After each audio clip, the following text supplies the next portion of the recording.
오늘 에스더서 마지막 마지막 절을 여러분과 함께 읽었지만 오늘 에스더서 전반을 가지고 여러분과 함께 나누어 보려고 합니다. 에스더서는 참 재미있는 이야기입니다. 영웅담도 있고 그리고 남녀 간의 애틋한 사랑도 있죠. 왕의 사랑이긴 하지만 그리고 권력의 암투도 있고 반전도 있고 아마 그래서 에스더를 그린 그 영화도 최근에는 없지만 오래전에는 있었더라고요. 몇 편 정도 있었습니다.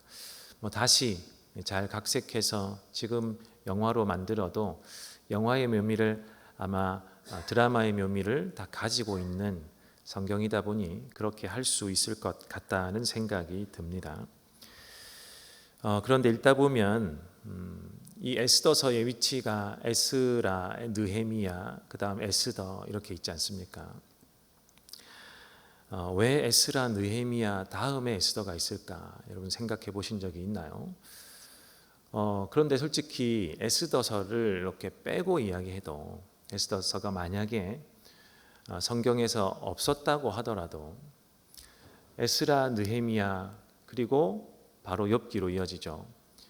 크게 무리 없이 우리 기억에는 잊혀져도 크게 무리가 없었을 것 같다라는 생각이 들기도 합니다. 그래서 성경을 연구하는 비평학자들이 있습니다. 비평학자들 중에는 에스더를 성경에서 제해도 된다라고 과감하게 이야기하는 사람도 있습니다. 그렇게 구원 역사 이야기 가운데 그렇게 빼도 저해가 되지 않기 때문에 그러하다라고 첫 번째 이야기를 하고요. 두 번째는 이 성경에는 에스더서에는 하나님이라는 단어, 여호와, 야훼 이런 단어가 한 번도 등장하지 않아요. 기껏 등장하는 것은 구원이라는 단어입니다. 구원. 그 단어 외에는 이것이 하나님을 믿는 자녀들에게 준 책인가를 확실히 그러하다라고 밝힐 만한 이런 단어들이 많이 들어가 있지 않습니다. 그렇다 보니까 비평학자들이 이 성경은 좀 뭔가 의심스러워요 하고 의문을 제기하기 시작했고 그리고 빼도 무방하다라고 과감하게 이야기하는 사람들도 등장하기 시작했습니다. 그런데 과연 그러할까? 과연 그러할까? 우리 신앙의 눈으로 볼 때 하나님께서 주시는 구원 역사 가운데 볼 때 이 이야기를 빼고도 과연 이야기가 가능할까? 생각해 보면 그렇지 않다라고 결론 지을 수 있습니다. 하나님의 구원 역사, 구속사를 크게 보지 못한 결과다. 좁게만 보면 그렇게 생각할 수도 있겠다라고 이해할 수는 있지만 크게 볼 때 반드시 있어야만 한다. 이 성경은 반드시 이 위치에 존재해야만 한다라고 보아야 한다는 것입니다. 하나님은 역사의 주인이시라고 우리가 고백하죠. 그리고 역사를 주관하시는 지금도 살아 계셔서 역사의 주관자 이렇게 운행하시면서 이끄시는 분이라고 우리가 고백하지 않습니까? 그래서 그 관점으로 볼 때 큰 그림이 에스더 성경, 하나님이 운행하시는 큰 그림이 에스더 이 성경에 담겨 있다라는 이야기입니다. 오늘 그 이야기를 세 가지로 설명을 해보려고 합니다. 여러분 지금은 핸드폰을 다 들고 계셔서 이제 카메라를 이제는 잘 보기도 어렵다, 그렇죠? 그런데 저도 사진을 찍는 걸 좋아합니다. 그래서 DSLR 카메라를 가지고 사진을 잘 찍으려면 카메라도 중요하지만 렌즈가 아주 중요합니다. 그래서 멀리 있는 것도 아주 선명하게 찍으려면 줌인과 줌아웃이 잘 되는 잘 작동하는 좀 길다란 렌즈가 필요해요. 그래서 멀리 있는 것도 가까이 보려면 줌인을 해서 들어가죠. 그리고 좀 예쁘게 전체를 담고 싶을 때 줌아웃을 합니다. 그러면 큰 그림을 찍어 줍니다. 오늘 이렇게 한번 세 가지를 이야기해 보려고 합니다. 그래서 첫 번째는 여러분이 손에 카메라가 있다 생각하시고 렌즈를 마구 돌려서 에스더서의 아주 깊은 곳으로 들어간다 생각하시면 좋겠습니다. 첫 번째로 줌인을 해서 아주 가까운 곳부터 한번 보도록 하겠습니다. 여러분, 에스더에서 가장 중요한 인물은 누구일까요? 네, 대답 안 하셔도 충분히 제목이니까요. 에스더 아닐까요? 그렇게 생각하기 쉬운데 그렇지 않습니다. 에스더서의 제목이 에스더일 뿐 에스더의 그 내용상 비중은 그리 크지 않습니다.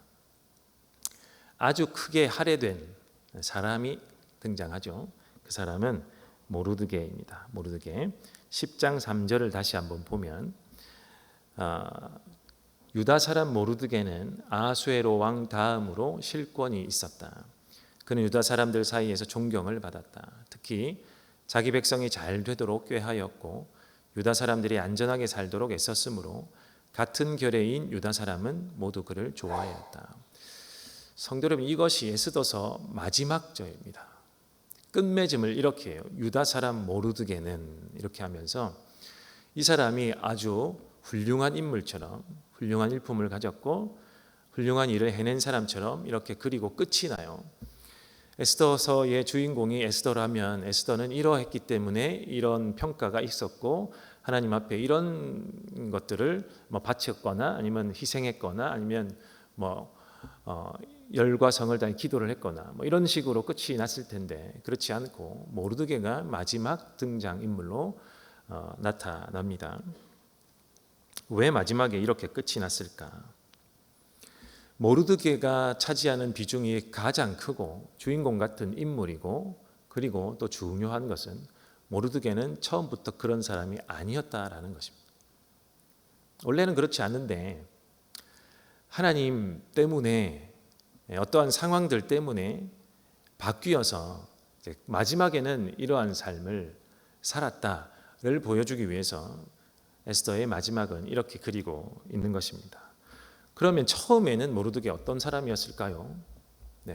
10장 3절을 반대로 읽으면 되는 것입니다. 10장 3절을 반대로 읽지는 않겠습니다. 지금은 여러분 돌아가셔서 한번 에스더서를 10장밖에 안 되니까 한번 읽어보시면 재미있습니다. 그래서 한번 읽어보시고 마지막 3절을 그러면 어떤 사람이었나? 반대로 한번 읽어보십시오. 모르드게는 처음에 그렇게 등장하는 인물입니다. 2장 5절부터 7절 한번 보겠습니다. 2장 5절부터 7절. 그때의 도성 수산에는 모르드게라고 하는 유다 남자가 있었다. 그는 베냐민 지파 사람으로서 아버지는 야일이고 할아버지는 시므이고 증조부는 기스이다. 그는 바빌론 왕 느부갓네살이 예루살렘에서 유다 왕 여고냐와 그의 백성을 포로로 끌고 왔을 때에 함께 잡혀온 사람이다. 모르드게에게는 하닷사라고 하는 사촌 누이 동생이 있었다. 이름을 에스더라고도 하는데 일찍 부모를 여의었으므로 모르드게가 데려다가 길렀다. 에스더는 몸매도 아름답고 얼굴도 예뻤다. 에스더가 부모를 여의었을 때에 모르드게가 그를 딸로 삼았다. 이 장면이 모르드게가 에스더에 처음 등장하는 장면입니다. 제가 말씀드렸죠. 10장 3절과 반대로 등장한다. 어딜 봐서 이게 반대로 등장하는 것입니까? 질문하실 텐데 천천히 설명을 드리겠습니다. 2장 7절에 보니까 이 정보 에스더를 에스더 여기에 처음 등장하는데 이 정보를 통해 우리가 알 수 있는 것들이 몇 개 있는데요. 에스더의 이름이 하닷사라는 거예요. 하닷사. 에스더는 히브리식 이름이 아니라는 이야기입니다. 우리는 이 문화권의 사람이 아니다 보니 이 이름을 가지고 이 민족이 어느 민족인지 파악하기가 어렵죠. 그래서 에스더를 에스더의 이름을 크게 비중을 두지 않은데 이 정보에서 볼 때 원래 이름은 하닷사라는 것입니다. 히브리식 이름은 하닷사인데 개명을 한 거예요. 에스더로. 이 바사 왕국 모르드게 출신지는 원래 유대 민족이죠. 그런데 포로로 끌려왔다. 그리고 그가 이 조카가 한 명 있는데 그 이름은 원래는 하닷사인데 계명하여 에스더라는 이름을 가지고 있다라고 되어 있는 것입니다. 그럼 무엇입니까? 이 땅에 살기 위해 계명을 했구나. 이해할 수 있죠. 그러면 모르드게는 과연 어느 나라 이름일까? 모르드게 또한 계명한 이름입니다. 이 두 사람이 이 이방 나라에 살기 위해서 이름을 계명하고 살고 있구나. 이렇게 알 수 있습니다. 포로로 끌려갔으니까 이름을 계명하고 숨기는 게 당연하지 않을까 생각할 수 있죠. 그런데 이때는 언제냐면 1차로 포로 귀환을 한 직후입니다. 이스라엘 민족이 바벨론으로 끌려와서 바벨론 나라가 망했기 때문에 그 다음 나타나는 왕들이 어떤 일들이 자세히 일어났는지는 다 설명드릴 수는 없지만 이 국제 정세가 바뀌어서 이제 너희 나라로 돌아가라 하고 스룹바벨이라는 사람이 이끌고 이 유대 민족을 자원하는 사람을 이끌고 1차로 유대 땅으로 포로 귀환을 한 뒤입니다. 그러니 내가 유대 민족이요, 나도 돌아가고 싶습니다라고 한 1차 유대 민족들을 대거 뽑고 이동한 다음이기 때문에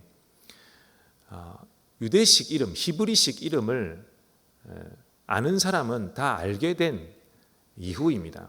그 가운데 숨기고 살았다라는 이야기는 무엇인가 의도가 있었기 때문에 숨기고 있었던 것이 아닌가라고 생각해 볼 수 있는 거죠. 근데 특별히 2장 10절을 보면 에스더는 자기의 민족과 혈통을 밝히지 않았다. 모르드게가 에스더에게 그런 것을 밝히지 말라고 단단히 일러두었기 때문이다 라는 이런 부연 설명이 나타납니다. 모르드게는, 주도자는 모르드게죠. 에스더에게 이렇게 단단히 일러둔 사람, 설명한 사람이 모르드게이기 때문에 에스더, 너도 나도 절대로 우리 이름을 들키지 말아야 한다. 우리가 1차 포로 귀환을 했던 무엇을 했던 우리는 절대 히브리 민족이라는 것을, 유대 민족이라는 것을 우리가 절대 들키면 안 된다. 그러니 절대로 너의 원래 출신지나 지역 이름이나 너의 원래 이름을 말하면 안 된다 라고 이야기하는 것입니다. 왜 그럴까? 무슨 의도가 있지 않으면 이러지 않겠죠. 그리고 2장 19절에 보면 모르드게를 또 설명하는 구절이 나옵니다. 처녀들이 두 번째로 소집된 일이 있는데 그때에 모르드게는 대궐에서 일을 맡아 보고 있었다. 물론 이 앞에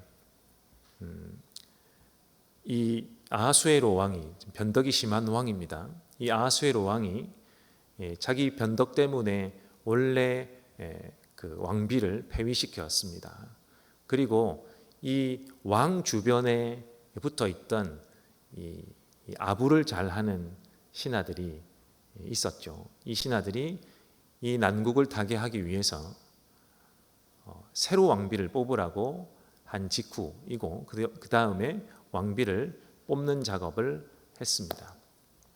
그래서 에스더가 왕비가 되는 장면이 그려져 있는데 이것이 짧게 에스더가 그리기 때문에 어떠한 정말 내밀한 과정이 있었는지는 잘 모릅니다만 어쨌든 왕비가 되었고 왕비가 된 이후에 모르드게는 어떠한 사람이 되었는지를 이렇게 나타내 주는 구절이 2장 19절입니다.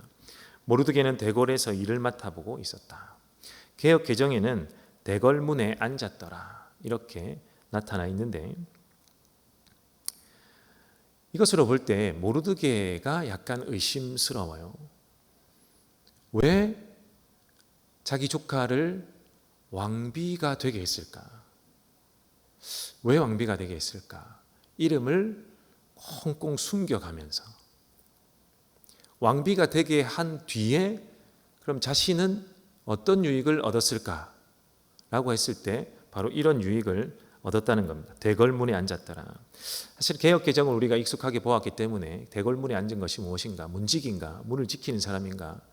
그러면서 영국에 있는 그 초병을 떠올리기도 하고 이렇게 하는데, 문을 지키는 사람이 아니고 대궐문에 앉았다, 대궐문에서 일한다라는 것은 이 당시 대궐을 관장하는 고위 관료입니다. 고위 관직을 얻었다라는 것입니다. 그러니까 왕의 일을 맡아보는, 왕실의 일을 맡아보는 사람이 되었다라는 겁니다. 여러분, 이방민족으로 이 당시 아주 보수적일 수밖에 없는 이 세계에서 이방민족으로 타국 사람이 이렇게 관직에 오르는 일이 잘 없죠. 있던데요. 요셉이요. 있죠. 말을 바꾸는 것이 아니라 그것은 하나님의 특별한 섭리라고 우리가 알고 있지 않습니까? 요셉도 우여곡절 끝에 정말 죽음의 관문을 몇 차례 수없이 넘겨 그 자리까지 가는 것 아니겠습니까? 그래서 우리가 기억하고 있는 것이고 그 외에는 잘 없다는 이야기입니다. 실제 이 사회에서 포로로 끌려온 사람이 이렇게 고위 관직까지 올라가기에는 정말 쉽지 않은 일입니다. 쉽지 않은 일이에요. 그러다 보니 이 모르드게라는 사람을 우리가 어떻게 이해해야 될까요? 이 땅 가운데, 이방 땅 가운데서도 정말 전투적으로 살려고 노력했던 사람이구나. 그 가운데서도 좀 출세를 해보려고 굉장히 노력했던 사람이구나. 자기에게는 큰 무기가 있었습니다. 조카가 있었는데 매우 미모가 뛰어난다는 이 성경의 첨언이 있지 않습니까? 큰 무기가 있으니 여탔구나, 잘 되었구나, 왕비를 뽑으니까 내가 이 기회를 이용해 보겠노라, 이렇게 이용했던 인물이 아닐까 라고 생각해 볼 수도 있는 겁니다. 자기 신분 상승을 위해서 이렇게까지 노력을 했다고요? 제가 설명드리는 것은 바로 그렇다라는 것입니다. 그럼 질문이 생기죠. 첫 번째 질문. 모르드게는 하나님 나라를 위해 스파이 역할을 하고 있는 것은 아닐까요? 우리 그렇게 생각하지 않았습니까? 이게 뭔가 하나님의 소명을 받은 사람으로 이 민족을 위해 일할 것이 있기 때문에 스파이 역할, 나쁘게 말해 스파이 역할이죠. 그 역할을 감당하기 위해서 지금 이렇게 하고 있는 것이 아닐까요? 아닌 것 같습니다. 왜냐하면 성경에 이런 역할을 감당하는 사람들은 거의 하나같이 하나님이 부르시지 않습니까? 부르시고 소명을 주고, 그래서 그 소명을 거부하기도 하고, 그럼에도 불구하고 하나님이 끝까지 끌어당기시면 그 일을 감당해내고, 대부분 이런데 모르드게는 이런 장면이 한 번도 나타나지 않습니다. 그리고 만약에 그러했다면 모르드게가 한 중요한 일이 있는데, 이 대궐문에 앉아서 일을 하면서 여러 고위 관료들하고 같이 일을 할 텐데요, 다른 고위 관료들이 이 아하수에로 왕을 죽이려는 모반을 꾸미는 것을 포착합니다. 그리고 모르드게가 에스더에게 이야기를 하고 이 모반을 수포로 돌아가게 만드는 장본인이 모르드게인데요, 그럴 일을 하면 안 되죠. 스파이니까. 그 목표가 있었다 그러면 이 적국의 왕이 죽어야 이 민족이 해방이 되고 이 직접적인 혜택을 입을 수 있으니까 이것을 발각시키면 안 되는 거죠. 그런데 반대로 합니다. 그리고 아까 앞서 말씀드린 것처럼 모르드게라는 이름도 개명된 이름이라고 했는데, 이 모르드게라는 이름의 뜻은 무로닥이라는 우상 있지 않습니까?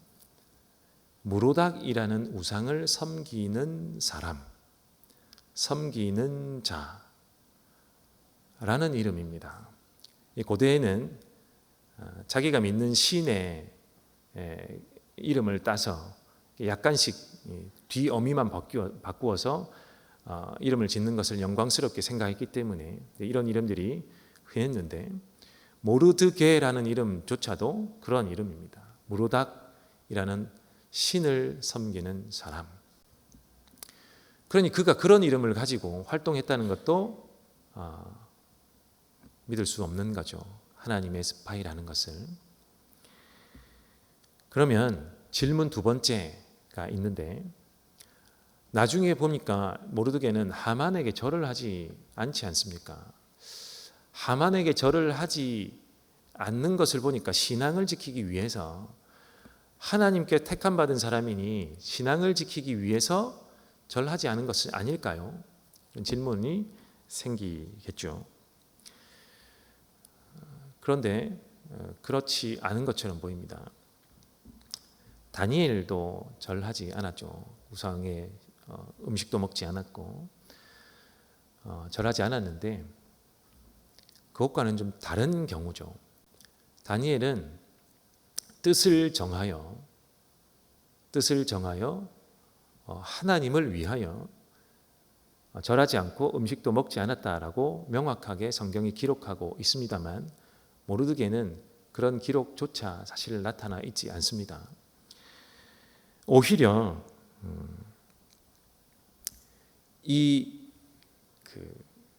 하만이라는 사람 때문에 절을 안 하는 것으로 그려집니다.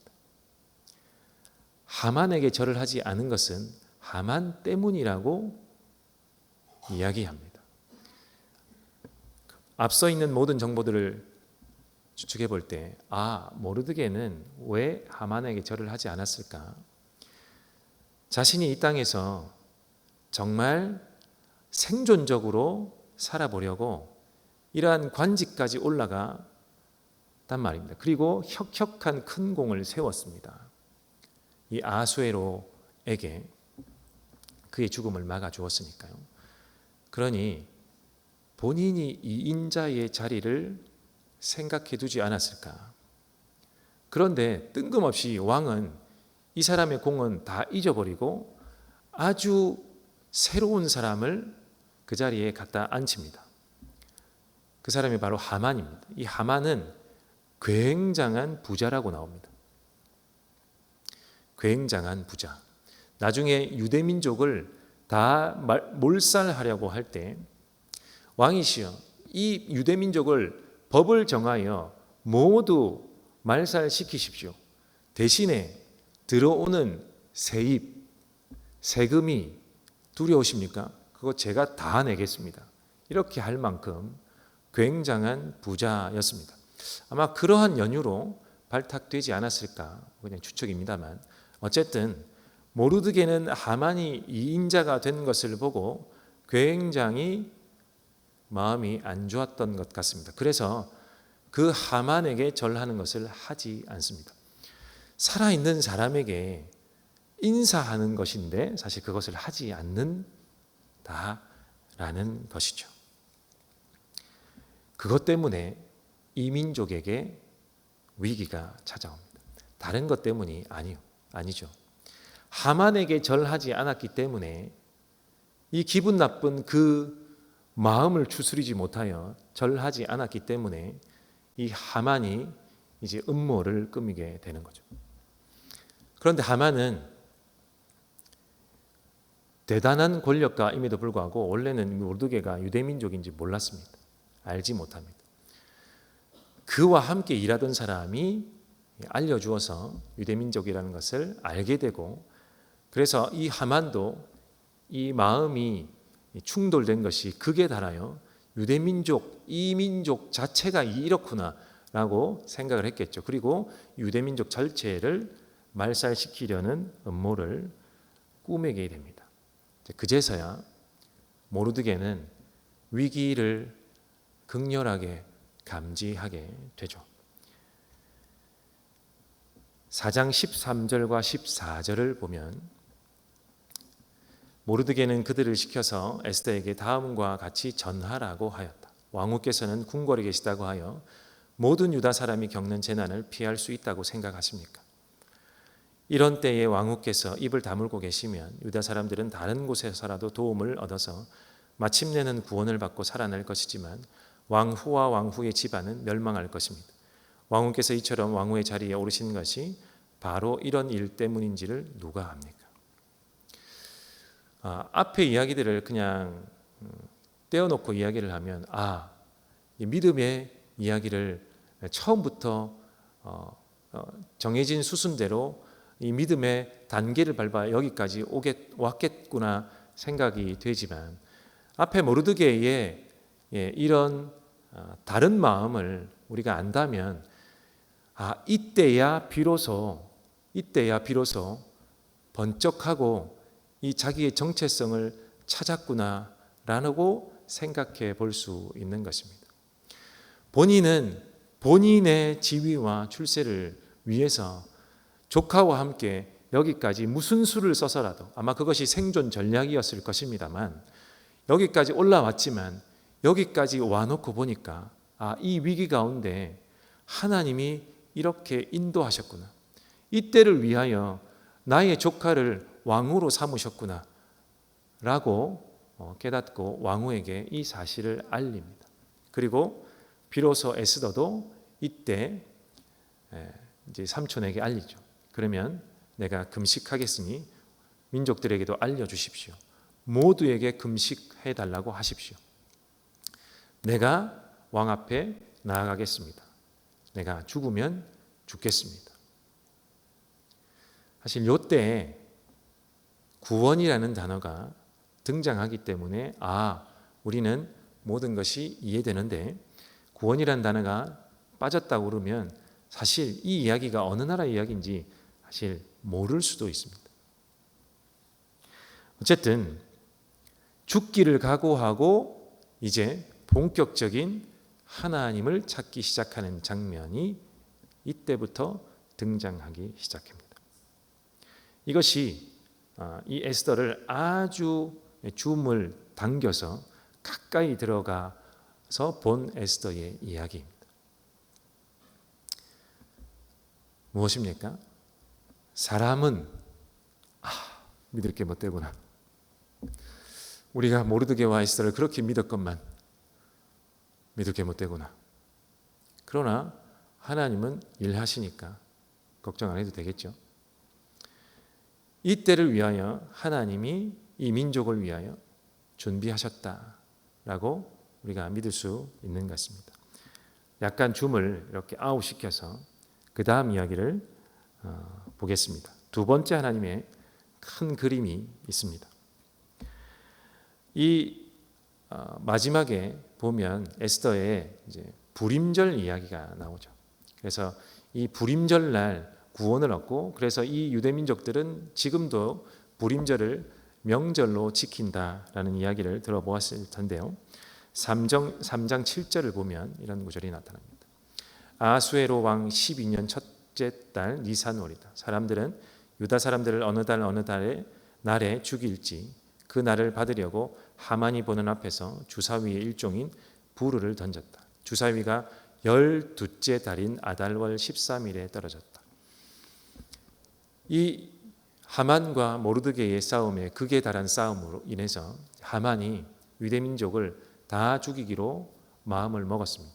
사실 자기가 왕이 아닌데도 불구하고 이렇게 마음먹고 할 수 있겠다 실행에 옮기는 것은 대단한 권력가라고 생각해야겠죠. 그렇게 해서 언제 죽일까? 아마 희희낙낙하면서 자기에게는 힘과 재력과 모든 것이 있으니까 할 수 있겠다 싶으니까요. 희낙낙거리면서 그들이 사용하는 주사위를 부르라고 부르는데 부르를 가져와. 그래서 내가 던져서 그 달과 날을 정하겠다. 이렇게 하는 장면인 거예요. 이 가운데 달을 뽑는데 아달월이 걸립니다. 맨 끝에 달이에요. 12월. 만약에 던져서 1월, 2월, 3월 정말 이 민족이 유대 민족이 준비할 겨를도 없이 1월, 2월, 3월 이럴 때 걸렸으면 어떻게 해왔을까요? 그런데 하나님은 큰 그림으로 맨 마지막 달로 미루십니다. 이것이 하나님이 역사하고 있다는 증거가 되겠고요. 그리고 더 크게 보면, 그림을 한번 보여주시면, 이때의 시기를 보면 더 큰 하나님의 계획을 볼 수 있습니다. 1차 포로기한이 있었습니다. 이미 1차 포로기한이 스룹바벨이라는 사람을 통하여 BC 538년에 1차 포로기한이 있습니다. 이 바벨론 땅에 끌려갔던 사람들이 지금은 이제 메데파사 페르시아 왕국인데, 그때 1차 포로기한을 해서 유대 땅으로 가서 성전을 짓습니다. 516년에 성전을 짓는 이야기가 나타나죠. 에스라에 나타납니다. 그리고 2차로 그 에스라가 주도하여서 458년에 주전 458년에 2차 포로기한을 하고, 그리고 느헤미야의 주도의 3차 포로기한이 주전 445년에 있습니다. 그래서 느헤미야 때에 이르러서 앞에 성전 그리고 성벽까지 완벽히 재건이 되고 하나님이 다시 이 백성들을 모으시고 이 나라가 재건되기 시작하는데요. 에스더는 과연 그러면 어디에 속하는 이야기일까? 에스더서는 1차와 2차 포로기한 중간에 있는 이야기입니다. 1차와 2차의 중간에 에스더서가 있다는 이야기는 하나님이 이 하만이 던지는 이 주사위에도 하나님이 역사하셔서 12월로 미루셔서 이 일이 일어나지 않게 하만의 이 괴계와 이 말살하려는 계획을 수포로 돌리시는 것도 작용하셨지만, 그 하만의 괴계를 파하심으로 하나님이 2차, 3차 포로기한을 있게 하셨다라고 우리가 보아야 되는 거죠.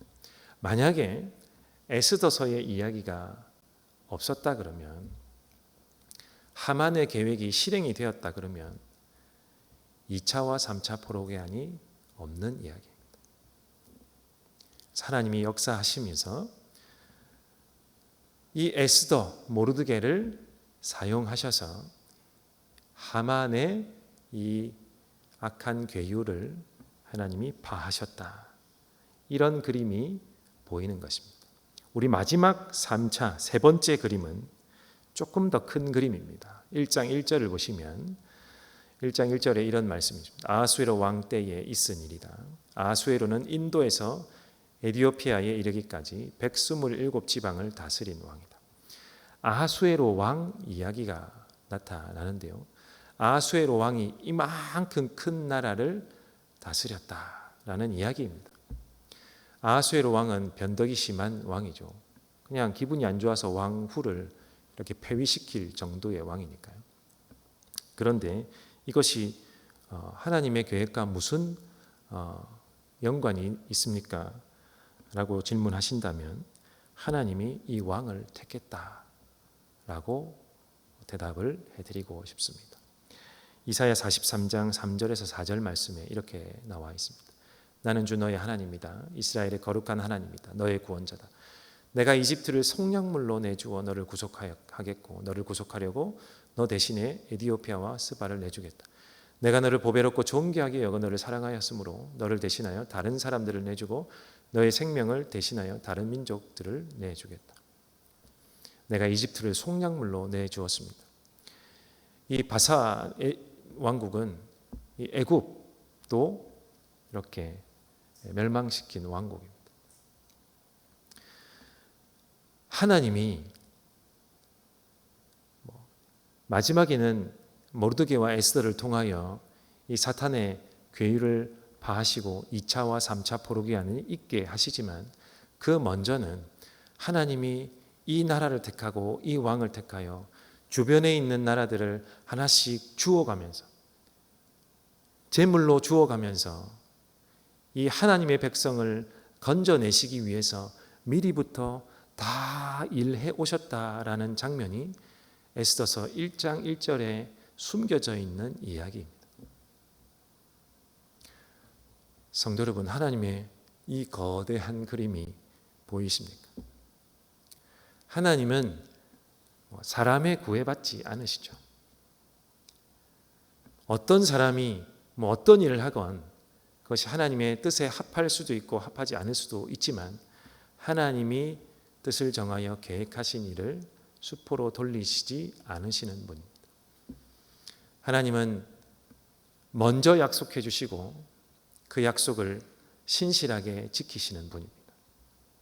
믿음의 조상이라고 하는 아브라함, 이삭, 야곱 이런 사람들조차도 하나님과 약속을 하고 지키지 않았던 사람들은 그들이 먼저죠. 하나님은 단 한 번도 약속을 지키지 않은 적이 없으십니다. 그래서 하나님은 약속에 신실한 하나님이시다라고 우리가 고백하시는 것입니다. 우리 창세기 3장 15절을 보면 내가 너로 여자와 원수가 되게 하고 너의 자손을 여자의 자손과 원수가 되게 하겠다. 여자의 자손은 너의 머리를 상하게 하고 너는 여자의 자손의 발꿈치를 상하게 할 것이다. 창세기 3장 15절로부터 사단은 계속해서 그 머리가 깨어짐을 알고서도 이 여자의 후손을 물기 위해서 계속해서 일을 하고 있었습니다. 여자의 후손의 발 뒤꿈치를 문다는 것은 무엇입니까? 자기 머리가 밟히지 않기 위해서는 이 여자의 후손의 뒤꿈치를 물어서 이 여자의 후손이 넘어지게 만들고 여자의 후손이 못 오게 만드는 것이 자기가 살 길 아니겠습니까? 여러분, 여자의 후손의 최종 후손은 누구십니까? 바로 예수 그리스도 아니십니까? 이 사단은 예수 그리스도가 못 오게 하게끔 어마어마한 계율과 작전을 펼치죠. 그 중에 하나가 이 에스더를 통하여 이 모르드게를 거꾸로 넘어뜨려서 너의 만족과 유익을 위해서 네가 살 길을 찾아봐. 내가 도와줄게. 네가 2인자까지 자리에 오르게 해줄게. 라고 이용하기도 합니다. 그럼에도 불구하고 하나님은 일하시기에 그 모든 상황을 단번에 역전시켜 버리시는 분입니다. 하나님은 거대한 큰 그림을 가지고 하나님의 뜻과 계획대로 움직이시는 분이심을 우리가 에스더의 전체 그림을 통하여 우리가 볼 수 있는 것입니다. 그러니 그 누가 에스더서는 하나님이란 이름도 나타나지 않고 단어가 나오지 않으니까 성경에도 빼도 될 것입니다. 절대 그렇지 않습니다. 이 계획을 볼 수 있다면, 볼 줄 안다면 반드시 에스라, 느헤미야, 에스더는 함께 성경에 묶여 있어야 하고 느헤미야 다음에 나오는 것이 맞습니다. 그것이 하나님의 계획이시요 하나님이 이 에스더를 통하여 이 민족을 구원하시고 구원해내시고 이 여자의 후손의 씨앗을 준비시키고 보존하고 계시다는 것을 이 성경이 보여주고 있기 때문에 그러합니다. 성도 여러분, 이 수천 년 이후에 우리의 삶 가운데도 여전히 하나님은 일하실까요? 일하십니다. 내가 마음이 여리고 좁아서 지혜가 부족하고 얕아서 보이지 않을 뿐입니다. 우리 교회 공동체 가운데도 함께 하시나요? 과연 그러합니다. 그러나 내 마음이 좁아서 내가 이웃을 포용하지 못해서 내 주변에 있는 사람이 마음에 들지 않았을 뿐, 그래서 이 공동체가 삐걱대고 있다고 내가 느낄 뿐, 하나님은 여전히 우리와 함께 하시고 내 인생 가운데 함께 하시며 하나님의 계획을 이어가고 있으심을 믿으시길 바랍니다. 내 앞에 작은 그림에서 하나님이 찾아지지 않는다고, 찾을 수 없다고 불안해하거나 원망하시지 않기를 바랍니다. 믿음, 신앙이라고 하는 것은 하나님 앞에서는 매우 오묘하고 신비한 것입니다. 나의 좁고 한계 있는 눈과 마음이 우리를 불안하게 할 때 이 에스더서에 나타나는 하나님의 큰 그림을 기억하는 저와 여러분 되기를 바랍니다. 믿고 그리하지 아니하실지라도 견디며 나아가는 우리가 되기를 원합니다. 그래서 믿음을 지키고 신앙을 지키기 위하여 더욱더 말씀을 보고 깨닫는 저와 여러분이 되면 좋겠습니다.